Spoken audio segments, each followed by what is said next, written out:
Hello guys, good morning and welcome to 5th generation hobby shop. Welcome to another unboxing and testing. Meron tayo dito ngayong i-unbox Walter CP99 Compact. Konti lang po yung dumating nito na stock. Shoutout pala kay Sir Marlon. Yan, limited stock lang po tayo nitong ating Walter CP99 Compact Airgun Pistol. Bali, ang bala nito ay 4.5mm. 4.5mm. Steel ball po ang bala. So, ang bala po niya ay bulitas po. 4.5mm. Meron tayong magnet. Bulitas po ang bala niya. 4.5mm CO2. Gas blowback. CO2 powered po yan. 12G pa din. Ayan. Ito yung model CP99 Compact. Bali, ito po ay 18 rounder capacity po. Ayan.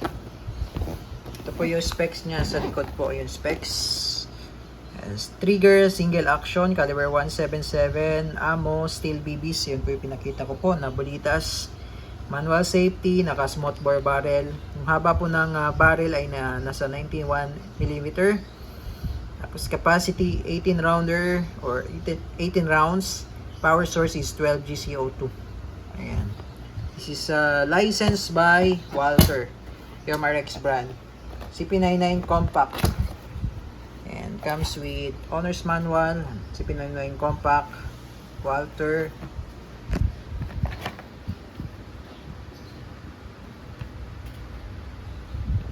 Yan, naka-fix yung side, front and rear.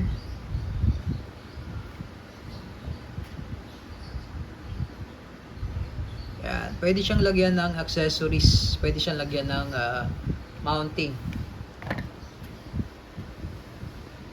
Ayan, pwede siyang lagyan ng red dot.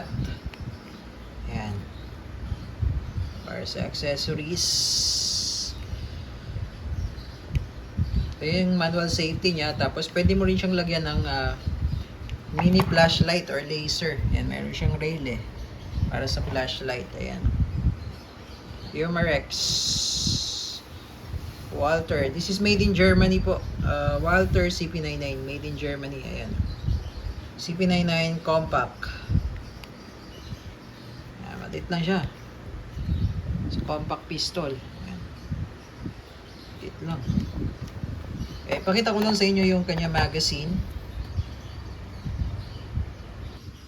Ayan. So, ito yung kanyang magazine. 18 rounder. Yung magazine niya. Ayan. Tapos, nandito po yung lagayan ng CO2 sa likod ng backstrap.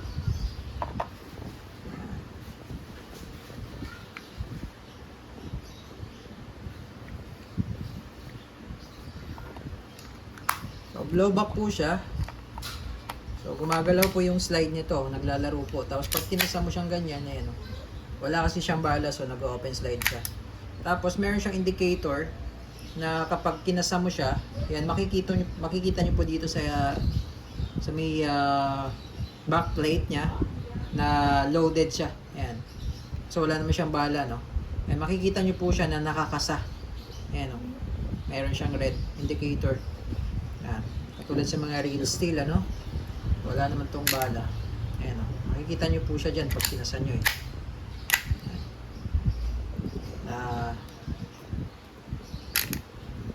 Meron siyang indicator. So, ito yung safety niya. Manual safety. Yan. Okay, so meron siyang pwede niyo siyang i-ready lang muna, standby. Kasi meron siyang meron siyang katulad dun sa TR50 na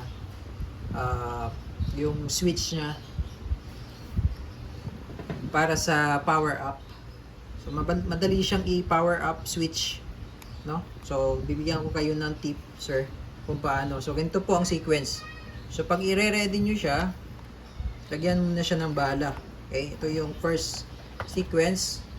Lagyan muna natin siya ng bala. Lagay lang natin siya sa yung spring, sagad nyo lang sa dulo, meron siyang lock. Tapos load nyo lang dito.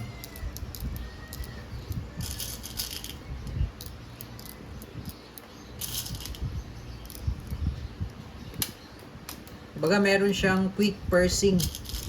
Ito yung quick pursing niya. Ito, sa ibaba. Yung merong power and open position, ayan, nakikita nyo po. Ayan, power, tapos open position. Parang sa TR50. Meron siyang quick pursing.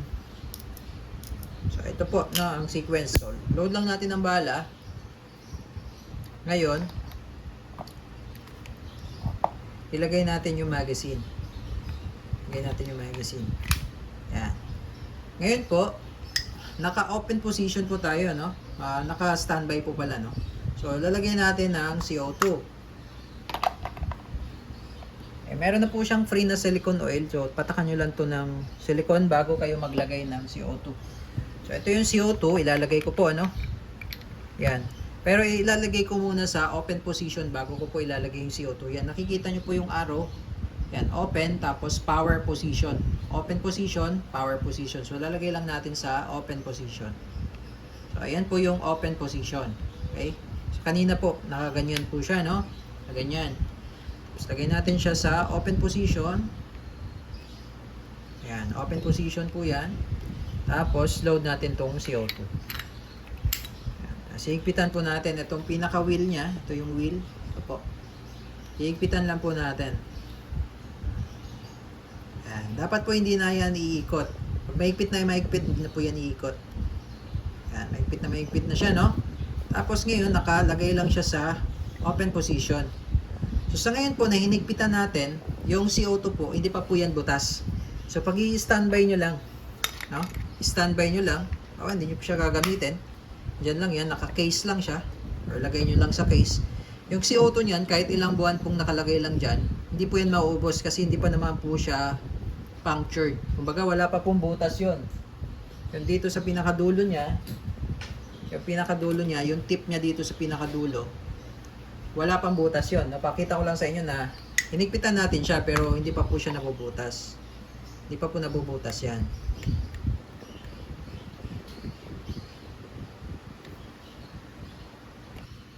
Ayan po. Ayan. So, hindi pa siya butas. Hindi pa siya punctured. Kasi hinigpitan lang natin eh.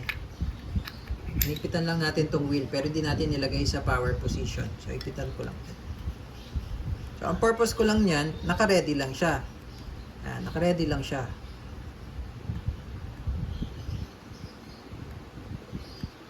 Ayan.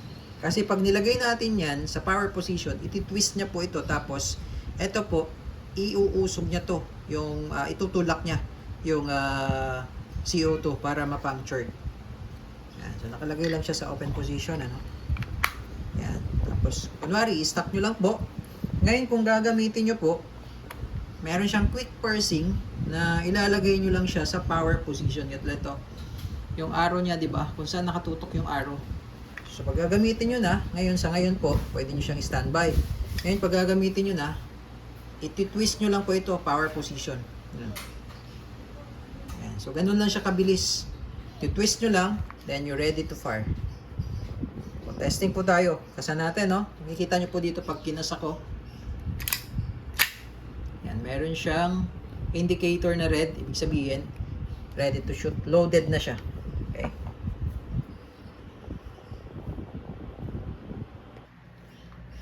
Okay, firing Walther CP99 Compact.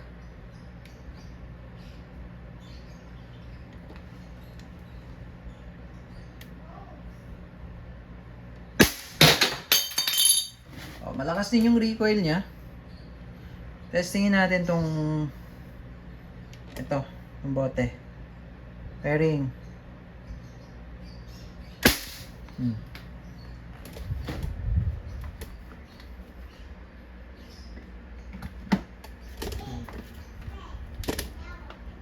Basag. Tumagos yung bala. Ayan, nakikita nyo po. Ayan, oh. May butas. Tagos yung bala, oh. Lakas.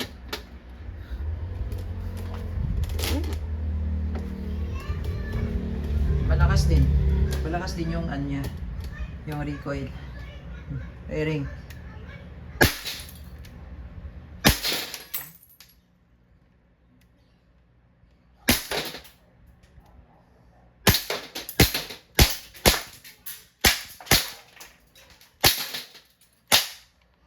Ayan. So, blowback siya. So, nag-open slide siya pag wala ng bala.